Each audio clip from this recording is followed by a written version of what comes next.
This Premier League outright picks edition of the Premier League Gambling Podcast on the Sports Gambling Podcast Network is brought to you by Underdog.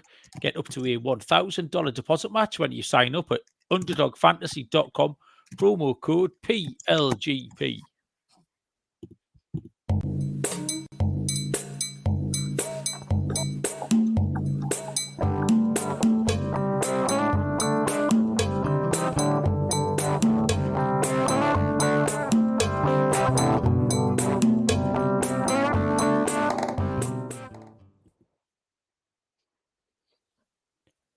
Welcome, everybody, to the Premier League Gambling Podcast on the Sports Gambling Podcast Network. My name is Malcolm Bamford, coming to you from Newcastle upon Tyne in the northeast of England. Today is Monday, August the 4th. We are here to have a look around the Premier League. We can stop pretending we give a shit about Swiss women or people from Stenhousemuir or China or Norway or Crawley or even Wrexham. We're going to have a look at some Premier League outright markets, promotion, relegation, players, all kinds of stuff with looking very good, Barry. I don't know if you've cleaned your camera or you're actually in half decent nick. But you look quite there. You look fresh as a daisy there. So you all right? Funnily enough, I just tuned in and thought, I'm looking quite fresh tonight. Like I was thinking, yeah, I'm looking quite sharp. New man, Barry. Yeah. Tell us about you. What's going on? Not a lot, really. Well, actually, I had quite a busy weekend. I've been away to Wales for, well, the usual reasons, isn't it?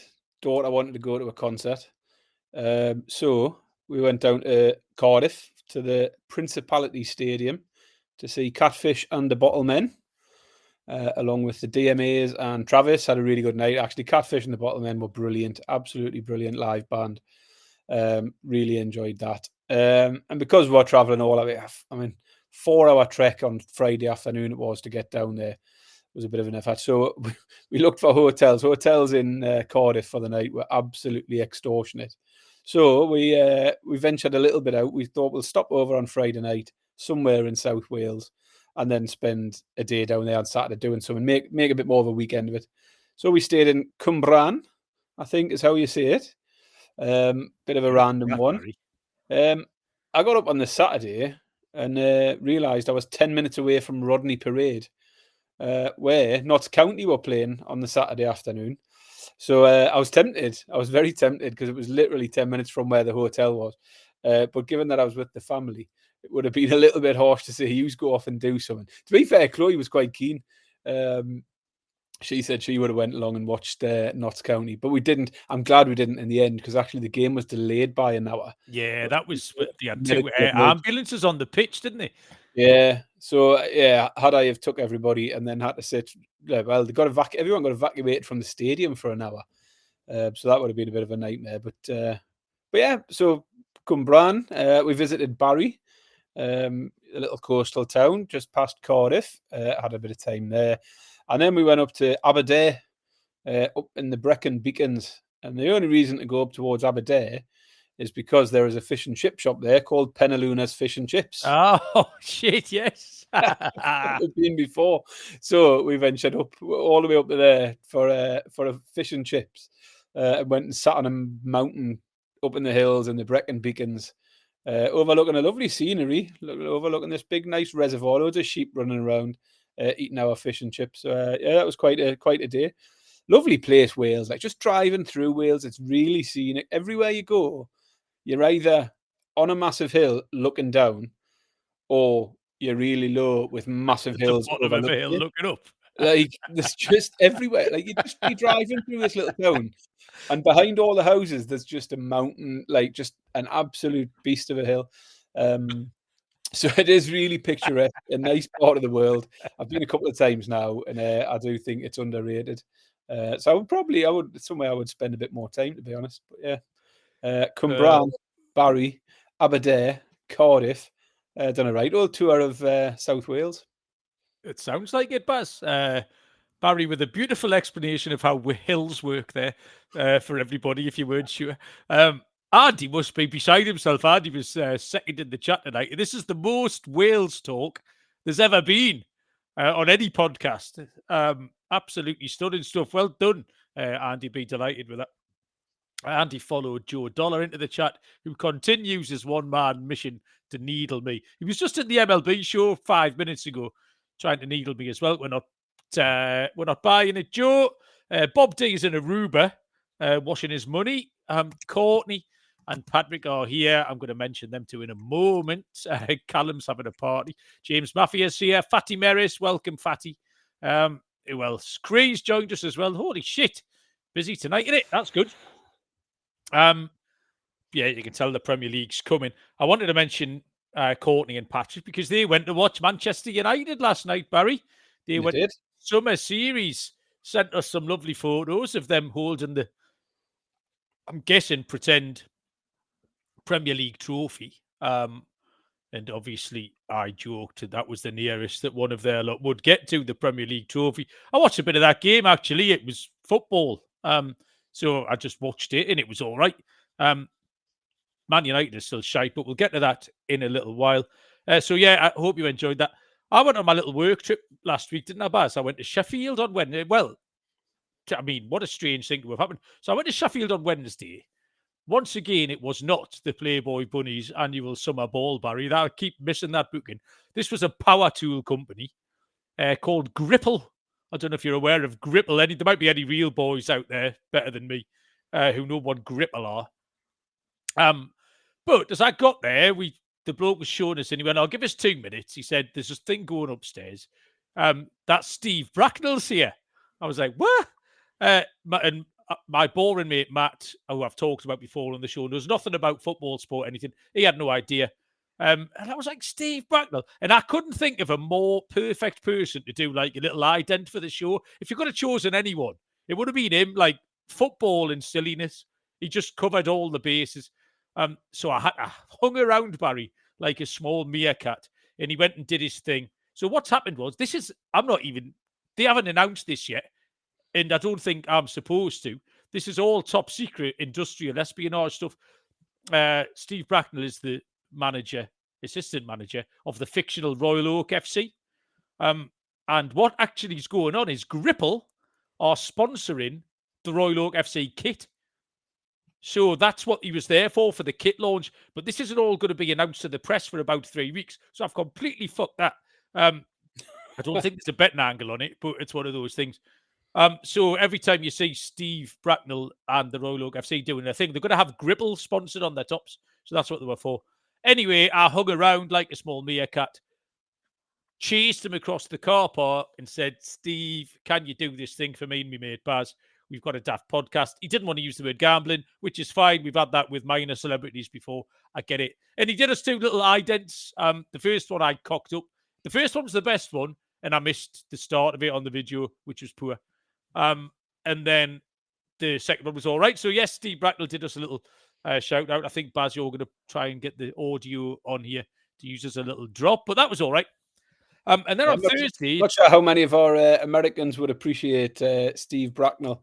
I know that Sean, one of our leaders, put a message asking if he could have a translator because he just didn't have a clue what was going on with it. But I think he's quite popular in the UK and he's a bit of a social media, bit of a character, isn't he? Yeah, Sean said he made out the word bucket. That was the only word he made out of Steve's entire 3-sentence thing because it was Bob the Bucket was there with him.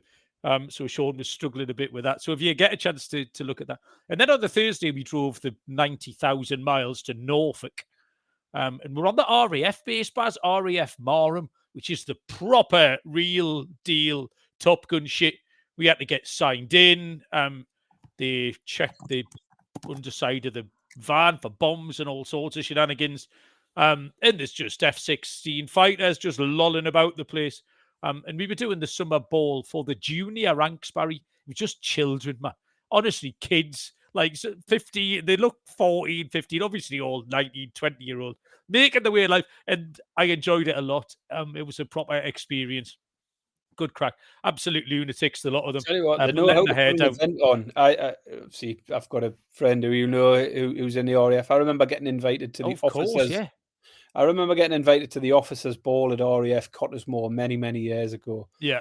Christ, they threw out all the stops. Like, I mean, it Yeah. started at 6 o'clock at night and it finished with a champagne breakfast at 8 o'clock the next morning. And it went on. They had dodgem cars, fairground rides, fun casinos, arcades, absolutely everything. Like, all expenses paid. It was a cracking night. Really enjoyed it.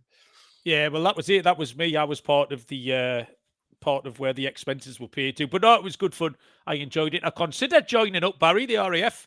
You know me. I don't think there's many more people you would say would be a natural born military man like me, Barry. But I asked the bloke what time you have to get up, and you have to get up quite early. So that was it. I thought, fuck that. I'm not 10 o'clock, I'll get up. But apparently all the planes have gone by 10 o'clock in the morning. So that put a stop to that. And I think that's it. Football of the weekend. I quite enjoyed watching. What did I watch? I watched everything. I watched Luton Wimbledon.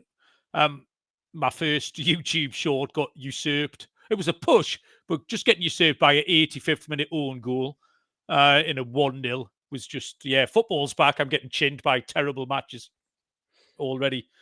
Best bet of the weekend won on Saturday, which was Chesterfield. Somehow Bristol Rovers didn't win. And I think that was about it. I watched a little bit of Hearts and Aberdeen tonight. Aberdeen, low quality strikers. But that was a decent game as well. Your YouTube short won though, Baz, I think. But did you haven't caught any games, have you? No, not so much. I was quite busy. I watched the Newcastle Spurs game. Was the only thing I got involved in. But yeah, really, I'm getting the feeling for it now. If I was at home on Saturday, I would have watched a load of the non-league stuff because it was just exciting to have some proper games back on. Like, so yeah, looking forward to this weekend. Hopefully, being able to digest a lot of it, get stuck into the championship. Yeah. So the plan is we'll go through the Prem tonight. We will do championship picks on Thursday, and then we'll do the £1 million show next Monday before we do the actual pick show as well. We've been racking our brain trying to think of a contest everyone can get involved in. And what makes it tricky is getting geolocated out because our audience is pretty much split across the Atlantic Ocean here. But I have found one. We just need to, I'm going to get Barry to check that it's not dog shit. And it's just the predictions. You submit your 10 scores every week and this site will keep track. But most importantly, we can access it and our Canadian and American listeners can access it. So we can all have a big old prediction league. Sean said he'll put out monthly and season-long gift vouchers for the merch store. So once Baz has given that the green light, I'll start tweeting it out. We'll start posting it. We'll start sending it out. And we've got the next 3 shows to get it out. So hopefully a lot of us can get in there and can have a go at that as well. I'm trying to think if there is any more housekeeping. No, I am done for the housekeeping, Baz. Before we get one piece. I've got one piece. Hit me. And I'll keep banging this drum for the next few weeks because now's the time where people need to push us, comment, like, all of that sort of stuff. Because now's the time where people will start finding us. We've seen the subscribers creeping up this week. A lot of numbers on the shorts and stuff. So now's the time where people are looking around. So those people who are regulars, or if you're new, drop us a comment on Spotify, YouTube. Give us the thumbs up on YouTube. Drop us your 5-star reviews on Spotify. If you haven't done it for a while, do it again now because it lets you after so long. And the same with Apple. If you're listening on Apple, just drop us a quick review because it all helps try and get us into the ears of more people. And now is the time to try and push that. So, go do all those things. This is the time that people will be looking for Premier League gambling podcasts over the next 10 days. So every button you click sends them in our direction. Yes, very good, Barry. Well remembered. Okay, we'll crack on. I'm going to mention the 32 NFL team previews and the phrase that pays. Each one of them gives out a 32-word phrase. Submit the phrase for a chance to win a $1,000 circa future. I listened to the Pittsburgh Steelers one with Bowser. Are you aware of Bowser, Barry? You've seen him, haven't you, in pictures and stuff? I know of him, yeah. How old would you say Bowser was? 40. What? Oh, fucking hell. He looks about 75. He is about 40, but holy shit, he must have had a long paper round, like. And I don't think he'd mind you telling. I was astonished. I thought Bowser was the oldest person on the network by a mile. I was quite happy with that, but it turns out he's considerably younger than me. which has wounded me slightly. Underdog Best Ball Mania is happening all summer long. $15 million in prizes, including $2 million to first place. No arguments about trades, no waiver wire. Best ball is the best way to play fantasy football. Underdog is a great place to play pick'em, wherever you can win up to 500 times your entry. Our code is PLGP to claim a special pick and first-time deposit offer up to $1,000 in bonus credits. UnderdogFantasy.com, promo code PLGP. And we're brought to you by MyBookie.ag, your place to bet on every sport, including the MLB, WNBA, golf, and, of course, football futures. MyBookie accepts customers from tons of locations and accepts crypto. Head to MyBookie.ag, promo code PLGP for a 100% deposit match up to $1,000. T's and C's apply. That's MyBookie.ag, promo code PLGP. And Chelsea has joined us, supporter of the best team in the world, Club World Cup champions. Right, I don't know what order we're going to do this in, Baz, because I've broken it down into sections, sort of promotion. We're going to tackle all the markets, but I think you might have tackled it market by market, and I tackled it bracket by bracket. But it makes no difference. So we'll start with the top outright to win the Premier League. Let me get these odds up here. Liverpool are going off favourites at 7-4 plus 175.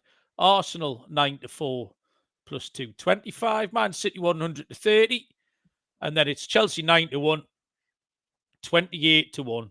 Bar, which for some reason brings in Manchester United.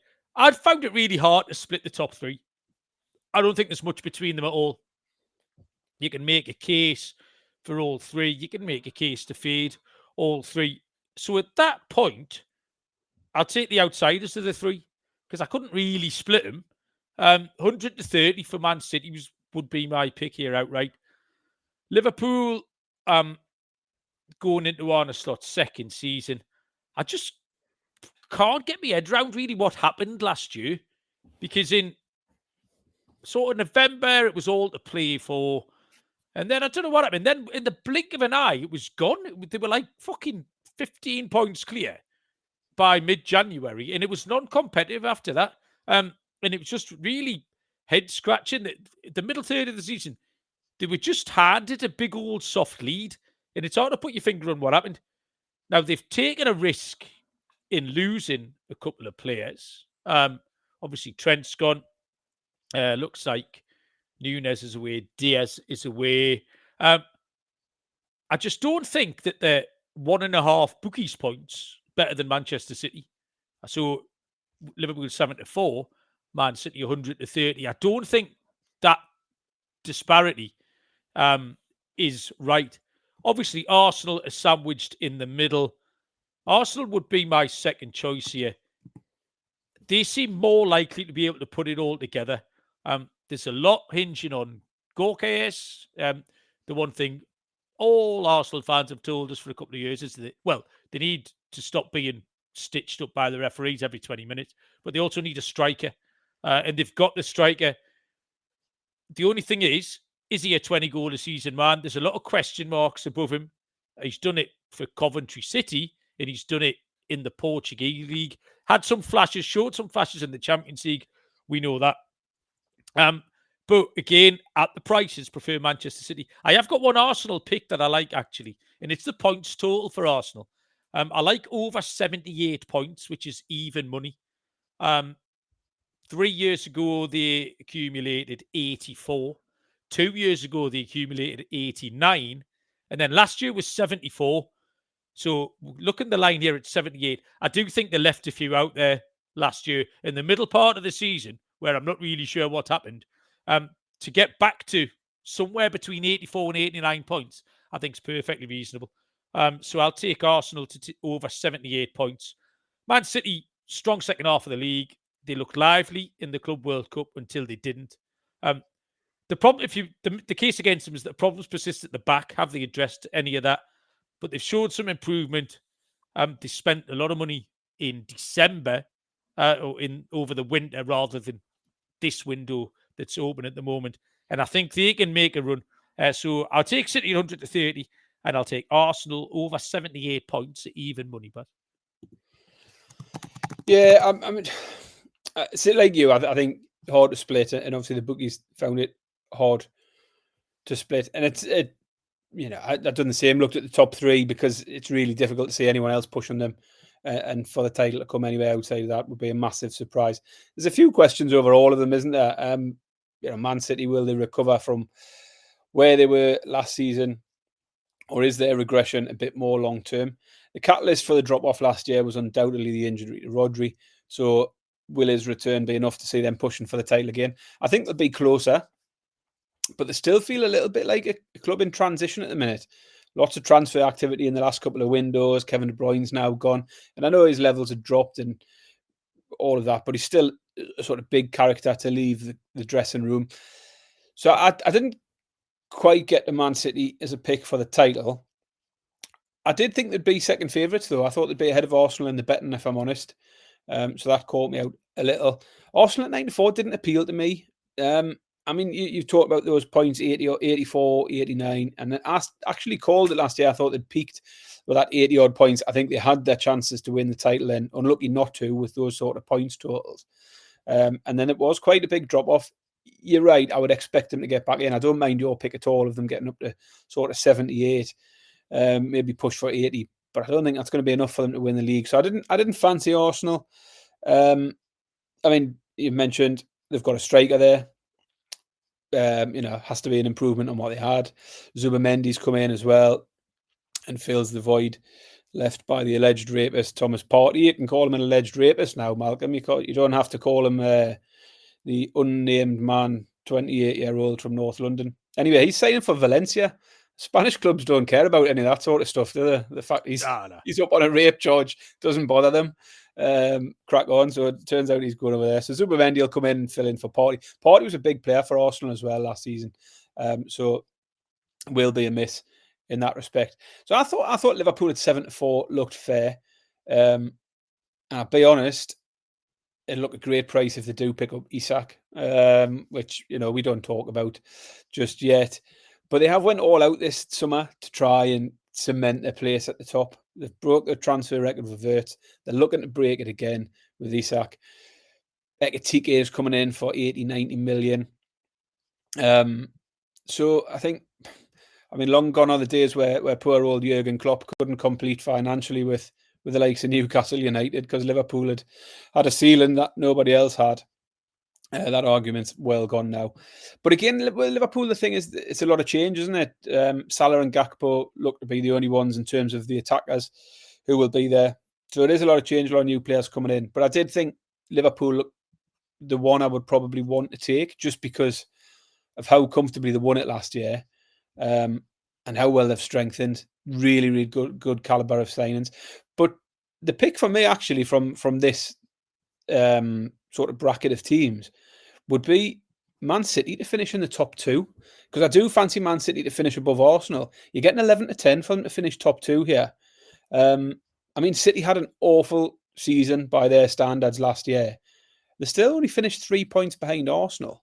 And I think they can bridge that gap. So whether they win the league, as you've taken them, I don't really care, but they'll finish in the top two, Man City. So my main pick at the top end would be City at 11-10 to finish in the top two. I looked at it, Baz, but I just thought I'd be a little bit brave. Got a couple of new faces in the chat causing chaos tonight. Stu Mack, welcome, Stu. Stu's getting stuck into Man United, which means he is very welcome here. And BM has joined us as well. BM, welcome along. Nice to have you. The next team I want to talk about was Chelsea, just because they're like in a bracket on their own. We just mentioned the odds there that Chelsea are 9-1, so sort of 3 times the price of the top 3. But then nowhere near the teams ranked 5th, 6th, etc. And it's hard to know what to do with them because it does make them hard to bet because they're too short for top 4, top 5, top 6, stuff like that. They are, in like I say, in a little mini league, according to the books, in a little mini league of their own here. Obviously, they won the Club World Cup. To me, they look like the kingmakers. Chelsea, they're good at a lot of what Chelsea do. Winning and losing against the good teams is going to have an awful big effect on what happens. They do need a lot of things to go their way, Chelsea. I think they're still a young team. They're still bringing in fucking more players every day, brought some more players in. If things go their way, they'll be fine. And then there'll be the odd day when things don't go their way. And we've seen it before with a little bit of lack of discipline in terms of tactical discipline as well as actual, I'm going to get sent off for doing something stupid discipline. Then I think there's a bit of a questionable temperament there. I did find a pick on them, though. And that was, well, there's two picks. I actually prefer the second one. They're 2-1 to win a major trophy, which is one of the four. So the league, FA Cup, League Cup, and the Champions League will be in. Now, they've demonstrated that skill over the last couple of years, and it is a skill. They've been able to get home in the Conference League, which wasn't that tricky, but then also in the Club World Cup as well. But the bet I like slightly more because they are in the Champions League this time. That makes it harder. I don't think they'll win the league. They're 8-1 for the FA Cup, and they're 8-1 to win the League Cup. So if you backed them both, you get 72. If you have a tenner at 8 on both of them, you'll win 90 quid back. So 20 at 72. And I think, like I say, Chelsea have displayed that skill. And if they just get a couple of soft home draws in the League Cup, they're going to be there or thereabouts. So I didn't mind Chelsea to pick up a trophy, but yeah, so that ties in nicely where I moved on. So my next sort of section I looked at was the best of the rest. After you look at the top three, then looking at the top six market. So the next in the betting, you had Chelsea, Newcastle, Man United, Villa, Spurs, Brighton, Forest. There's at least one team there that doesn't belong in that group in terms of top six betting. Man United odds on to be top six, Malcolm. Any thoughts on that? 10-11 Man United top six. Every price on Man United to do something good is the worst fucking price you've ever seen. If that is the worst 28, I don't mind a 28-1 shot. Fill your boots. That is a terrible 28-1 shot. It's a 66-1 shot. It's not even that fucking. It's absolutely ridiculous. It's the letters that are written next to the price. It's got nothing to do with their ability at all. I'm not getting annoyed about it, really. I should laugh about it, but yeah. Yeah, I mean, I just looked at the list for the top six and couldn't believe Man United were that high. I don't see why they're ahead of Villa, Brighton, even Forest. Spurs, I think Spurs will improve, probably more than Man United under Thomas Frank. I just don't see that Mbeumo and Cunha are enough to lift them 10 places in the league they would need from last season, or to find the extra 25 points they would have needed to get to sixth. They were miles off it last year. I couldn't put any money on Man United for top six. Newcastle, I would swerve at the moment, currently, just to see who was actually at the club come kick-off. There's the uncertainty around Isak, but also the uncertainty about who's going to come in, because we've tried for multiple players and failed. More reports tonight about Sesko potentially getting closer. I'll believe it when he signs on the dotted line. I've got no confidence in anything at the minute. So it's just too much uncertainty around Newcastle. And even if Isak ends up staying, will he be in the right frame of mind to start? Will Eddie Howe welcome him straight back into the fold? I'm still not convinced he will stay. But yeah, we might get Sesko, we might not. We might get Wissa, we might not. We might pick up a centre-half. Just too much uncertainty. So it's a wait and see for Newcastle. Chelsea fourth in the betting, I think, makes sense, given how well they finished the season. Despite they had the drop off from Palmer as well, didn't finish the season as strong, but they still got the results without him necessarily firing. They've been busy in the market. Obviously, they've now signed 49 players in the last 4 years. But yeah, I'd definitely rather be on Chelsea top four than Newcastle at this stage. But 8-13 Chelsea top four is a price that wouldn't appeal. Far too short for me. So I looked at the top six market, which I thought might bring a more appealing pick. I said I don't like Man United for the top six. So who pips them? You've got Villa at 6-4, Spurs at 13-8. And I do think Spurs will improve in terms of points from last season. I mean, they pretty much phoned it in for the last part of the season. Where had they tried, they might have come out with a slightly higher point total. I just think Thomas Frank is a much better manager than Ange Postecoglou. He'll get them going. Son's going to leave. I think he's been less influential in the last year or two anyway. Kudus and Polinia look like good additions. And if they can keep Solanke fit, I think that's the key. They're going to need to keep Solanke fit because he will get goals for them if they can get him out there. I can see them taking a big step forward, certainly to finish above Man United. But then it's can they pip Villa or Newcastle to take the top 6. And I wasn't sure. At a similar price, Spurs and Villa are almost a match in terms of the top 6. And I just thought Villa looked the better of the two. 28 points ahead of Spurs they were. So even if Spurs did throw away a few points at the end, it's still a massive, massive gap to overturn for Spurs to finish ahead of Villa. So I like Villa to finish in the top 6 again. Finished 6th last year. 6-4 for Villa to finish in the top 6. But I mean, if you can find the opposite side of that Man United market, 10-11 for Man United to finish in the top 6. If you can find 10-11 for them to finish out of the top 6, or if you can lay it on one of the exchanges, then that's got to be the pick. I mean, if you're getting anywhere near evens for Man U to finish out of that top 6, I would be all over that. Yeah, I don't think Man United can be as bad. And Mbeumo is a good player and a good professional. Cunha's decent, got a questionable attitude. The rest of it's exactly the same. I don't trust the manager. Even last night, and I don't put any stock in results of pre-season friendlies, but just last night, passing the eye test, there's just weird shit going on. It just looks wrong. Bruno Fernandes was at fault for the first goal, just out of position, playing in the wrong position. Don't understand that.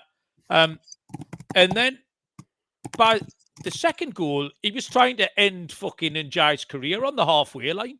Like, it's horrible. Trying to rake him down the back of the Achilles. That's what started the scrap that Courtney and Patrick were just talking about in that game. I've no idea what he's thinking. Like, it was just odd. So the only bet, if you want to find the Man United bet, is a potential fade. And I found a couple. The value isn't as good as it was. We took them 8-1 last year to finish in the bottom half, Baz. Unbelievable bet. 100-30 this year isn't quite as appealing. I like Man United to finish below Fulham at 100-30 plus 333. Newcastle 40-1. The main saga is still going. Any speculation here is completely futile.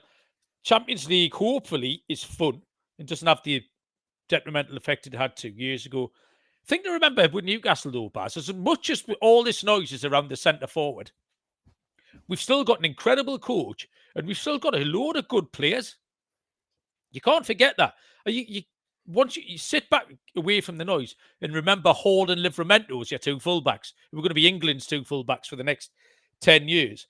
In that midfield, the most terrifying midfield in the Premier League, of Tonali, Bruno, and Joe Linton. And then you've got Botman, and you've got Elanga, and Gordon, and Barnes, and Murphy. There's a lot to be positive about. It is hard to find a bet on Newcastle. 1-2 for the top 6 is too short. 9-10 for the top 5 is too short. 2-1 the top 4 just isn't appealing. Villa, I can't confidently predict definite improvement. I can't confidently predict definite regression. Over 59 points isn't a bad shout on Aston Villa, but that's about it. And then the other team you mentioned there, Barry, is Tottenham.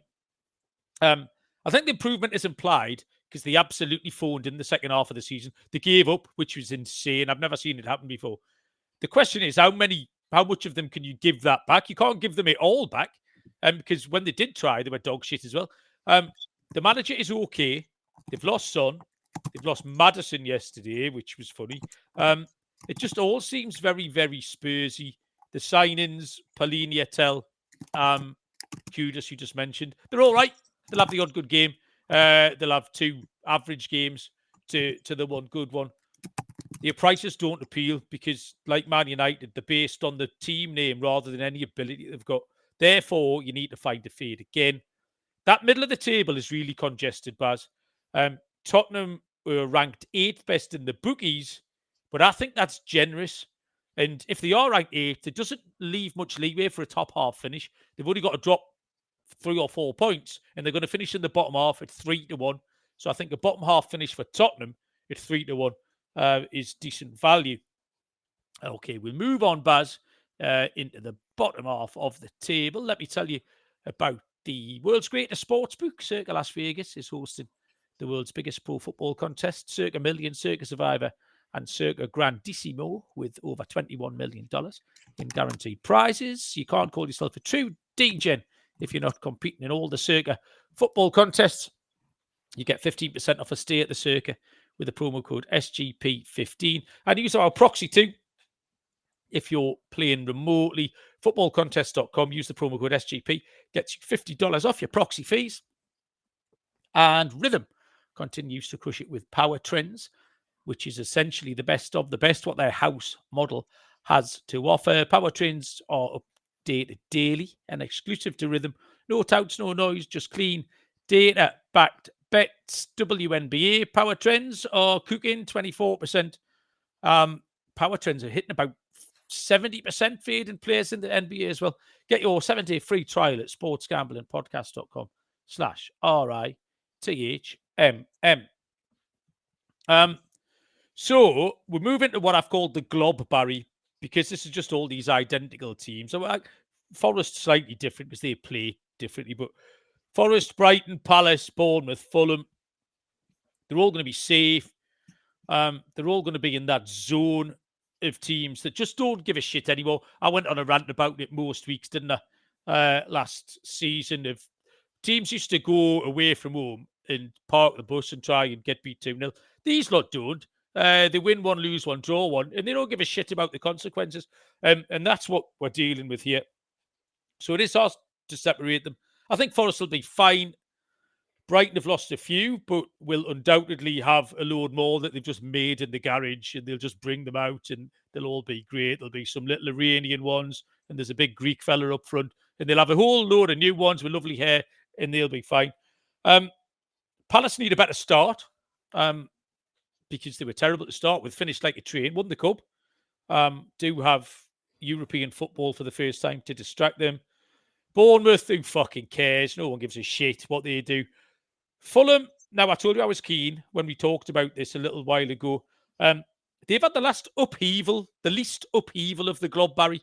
Fulham have stayed where they are in that glob of teams, and they're actually ranked lowest by the books of all of those teams. They're actually getting the same handicap start as Everton, which I think is widely disrespectful.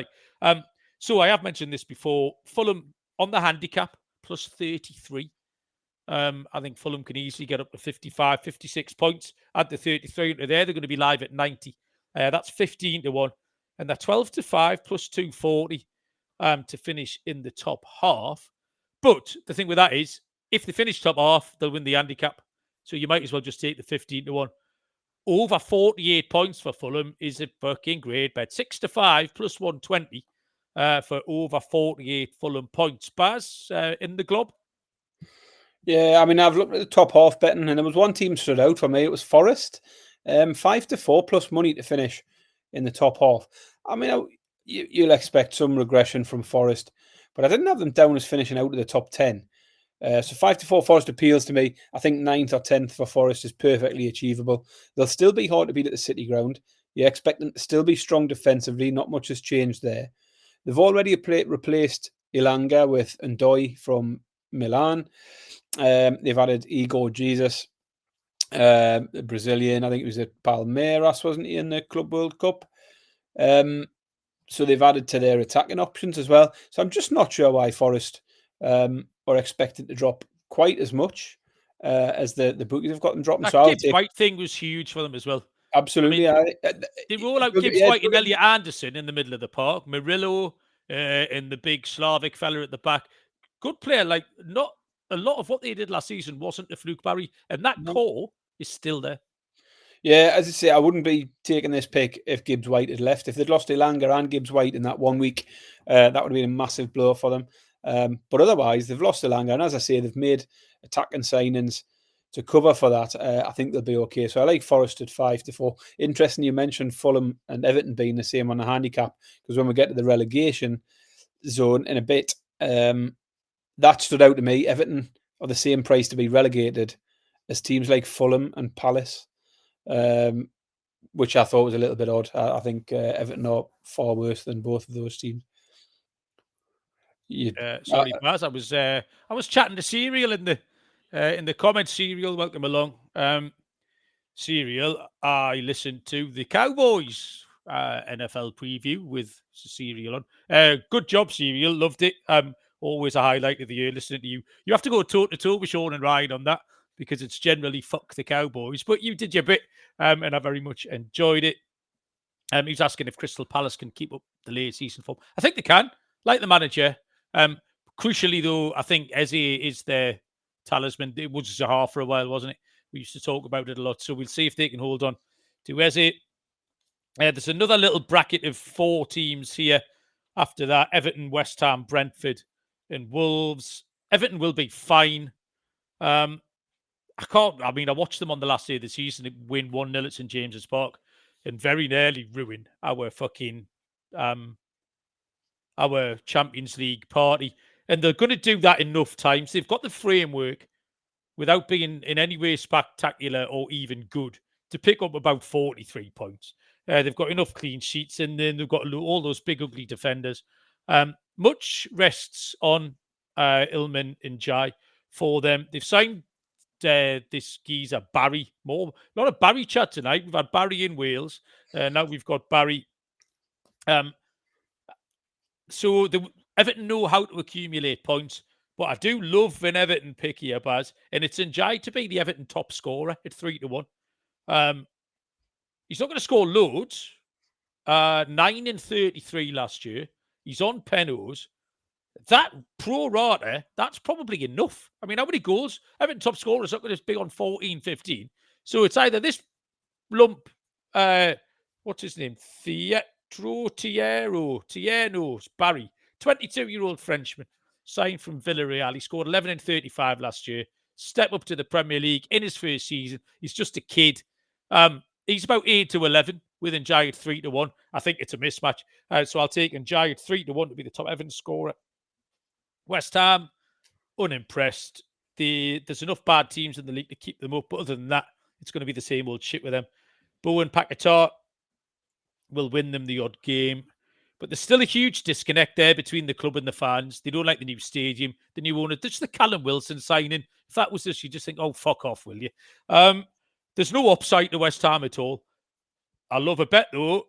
And this is another top scorer bet, and it's Fulkrug. Nicholas Fulkrug. He's fit, is the key to this. Scored yesterday against Bournemouth in that summer series. The presence of Bowen at 1-2 in this market is what makes 5-1 Fulkrug live. He had 12 and 29 in his last year at Dortmund. He scored 14 and 24 for the German national team. There's no way those prices are right. Fulkrug will start every week for them. If he stays fit, 5-1 is a gigantic price. Brentford face some problems. They lost some Boomo. Norgard's gone. Wissa has a question mark. 130 to be relegated, but I still think they've got enough to stay up. They've got a little bit of wherewithal. I like Shara. I've got no bet for Brentford.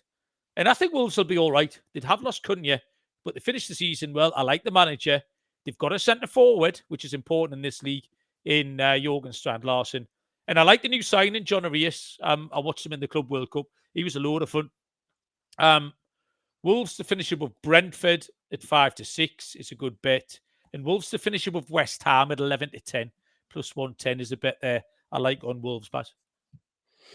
Yeah, I mean, I'm down into the relegation candidates for most of my stuff next. So I didn't really pick up. I mean, I cover some of those you've mentioned because some of them sort of are on the fringes of that relegation stuff anyway. I thought, so I'm going to crack on with relegation because I'm assuming you've got some of that to come up anyway. I mean, the question around relegation is whether any of these teams who've been promoted can make a fight of staying up for the first time in 3 years, because we've just had back-to-back 3 ups, 3 downs. Burnley and Sunderland both really short prices, 1-3 and 2-5 respectively to go down. Leeds are the most likely to stay up according to the books. I think they're around 5-4 to stay up. So it's then who's going to drop if not those 3? And it's difficult to find someone. So you've mentioned Wolves. I actually said a few weeks ago I thought Wolves on the handicap was one I might fancy. Cunha's gone, but to be fair, Cunha became a bit more of a distraction than anything for large parts of last season. Anyway, I think Wolves will be okay. Brentford's the big question mark, isn't it? I mean, they've lost Mbeumo, which is massive. Vissa's down tools, doesn't want to play anymore. And arguably, even bigger than that, is the fact they've lost Thomas Frank.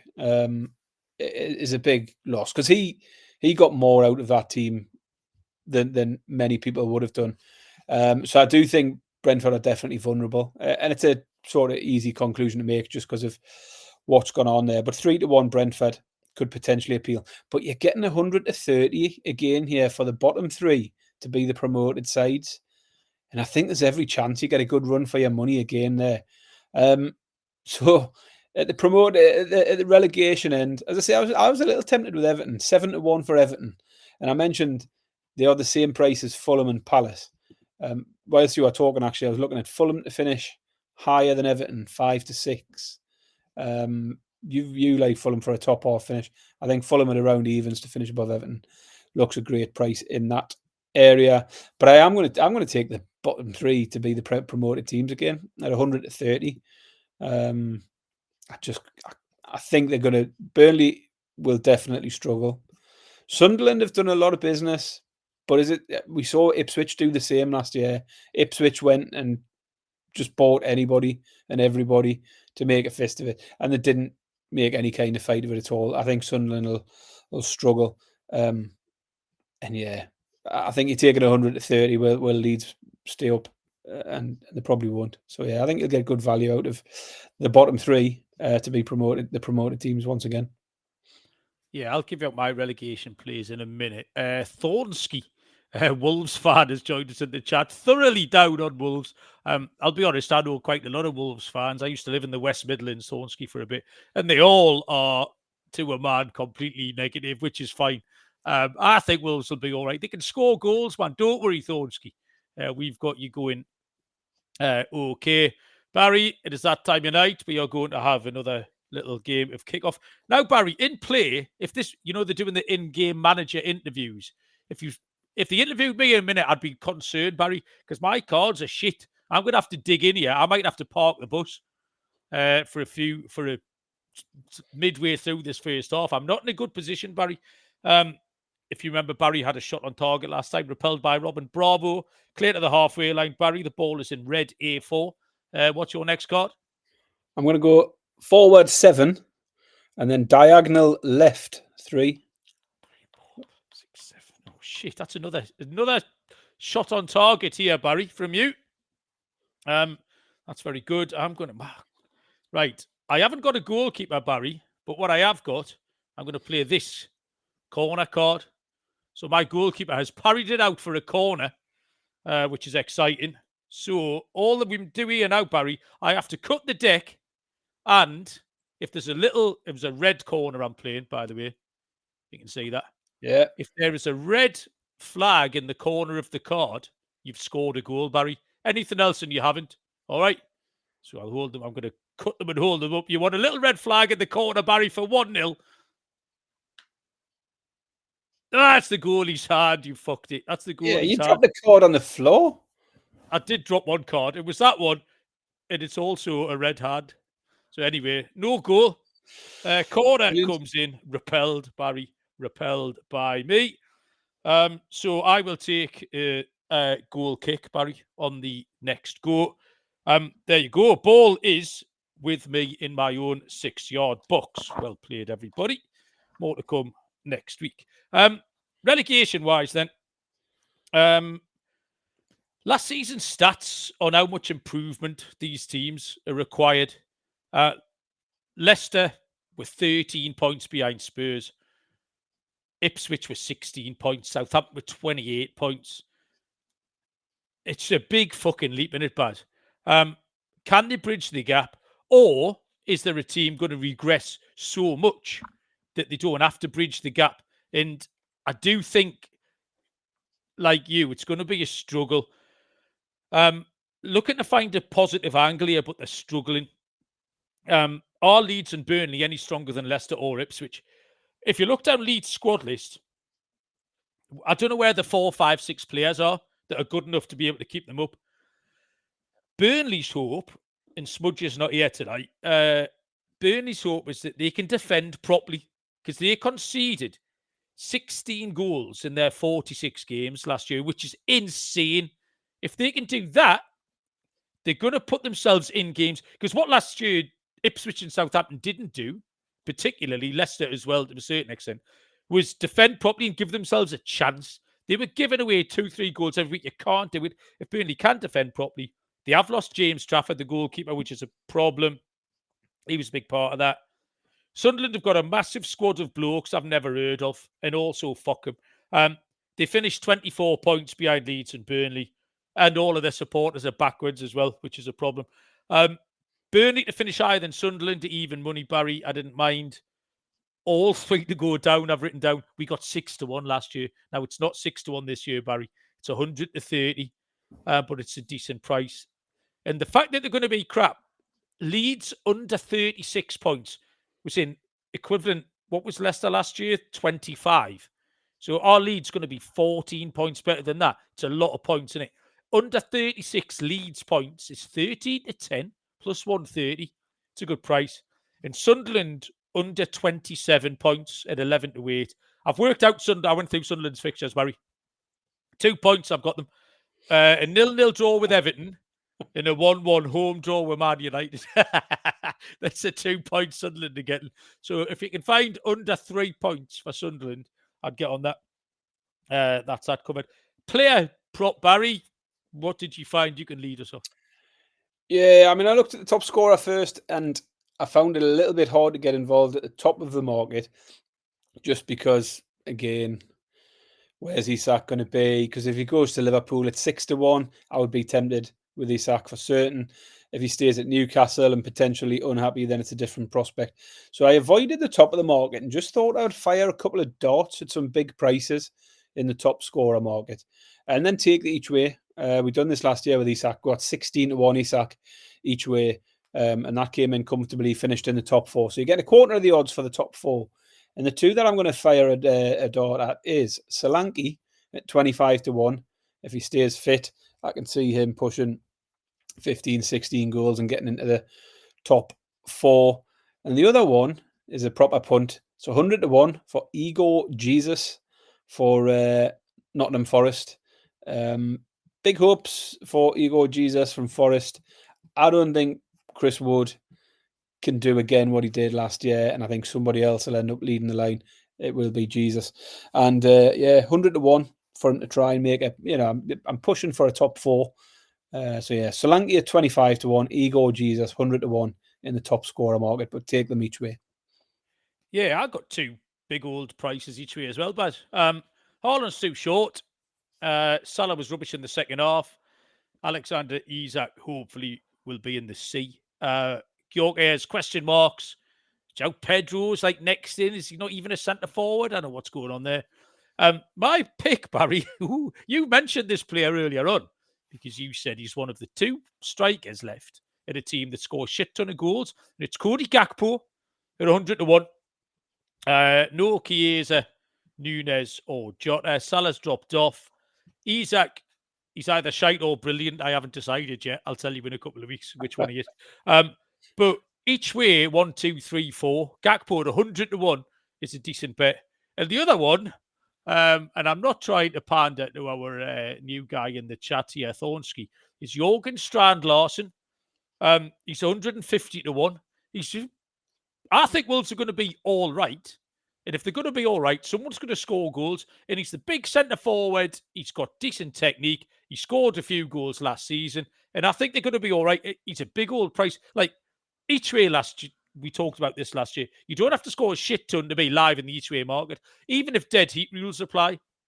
Like if you can squeeze into a tie of 4th on 12 or 13 goals, it's entirely feasible. So I think Strand Larsen at 150-1.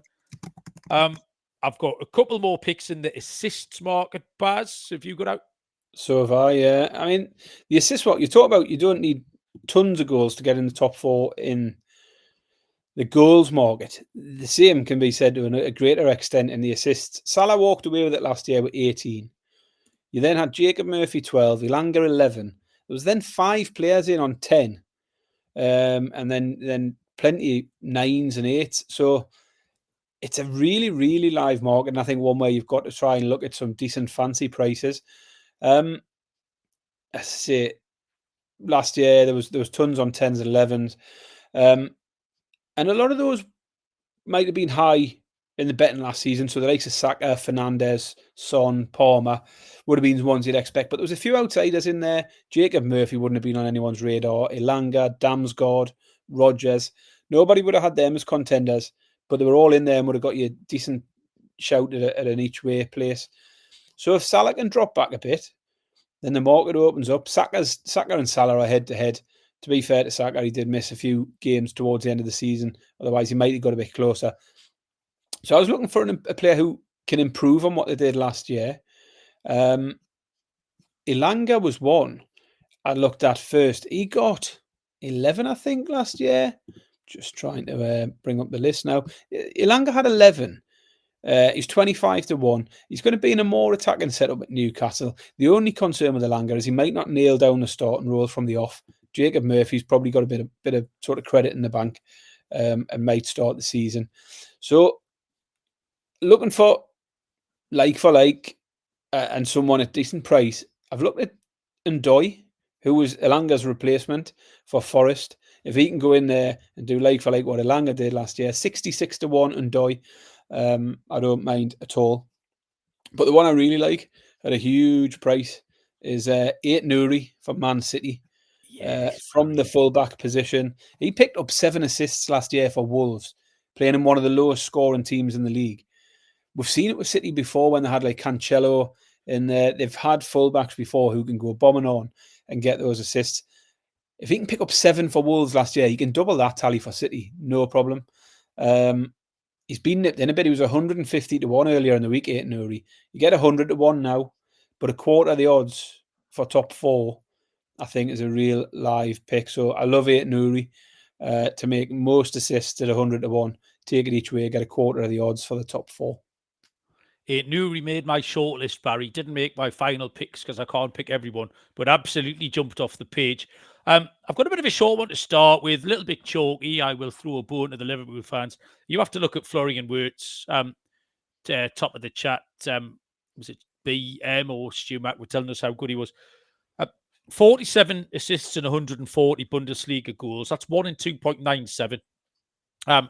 Salah won last year with 18, but it was an outlier because second in was 12. So if you extrapolate Wirtz's numbers out, that gets you 12.8, which makes him live. 130 is not a bad price there. But the one that jumped out to me was Savinho for Manchester City. His numbers stand up 10 in 29 last year. And he's 25 to 1. So again, each way 1, 2, 3, 4. If you can, we're expecting Manchester City to be a little bit better. So if we can extrapolate Savinho out to a 32, 34 game season, he can get himself up to 11, 12, 13 as well. So yeah, Florian Wirtz is a little bit chalky, but Savinho 25 to 1 is a nice each way price, Baz. And holy shit, if we haven't got all that in 59 minutes, Barry, like the incredible professional broadcasters we are. I thought this might go on for literal hours because I've made 5 pages, 5 front and back, 5 pages of notes here, Baz. But yeah, we got on a roll and we did it. Anything else? Have you got any other punts at all? I mean, I'd just like to point out I've made some good picks. I've put some effort in. That's what I'm saying. Right. Sorry, for the first time in months, as you know, I've been a little bit shy on the work front. Bit of a sore back from carrying your bus since over the summer, but the middle of May. I'm back in the game, is what I'm saying. Barry, as you said at the start, pre-season training. As you said at the start, I'm looking fresh and rejuvenated, ready for the new season. So yeah, again, good to see some new faces in the chat tonight. Yes, don't forget to subscribe, thumbs up, leave comments on YouTube, Spotify, Apple, 5-star reviews, all of that. Just give us a push now. Start of the season's a time to help us out a little bit.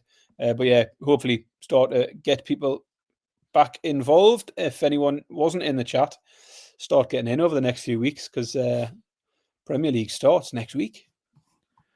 Also, Barry, just a little bit of housekeeping. I know people are watching this very closely. The shot on target was from Alessandro Albino of Team Barry. That's number 7, Alessandro Albino. Right, we'll come back on Thursday, shall we, with some championship week 1 picks. Yeah. Good stuff. Thanks everyone who came in for the first time. I enjoyed that. It was fun. Not at the expense of the old people. Obviously, we very much value you as well. Thanks, Baz. I think we gave out a shit ton of winners there. Good luck with your picks this midweek, everybody, and we will see you all down the road. Cheers.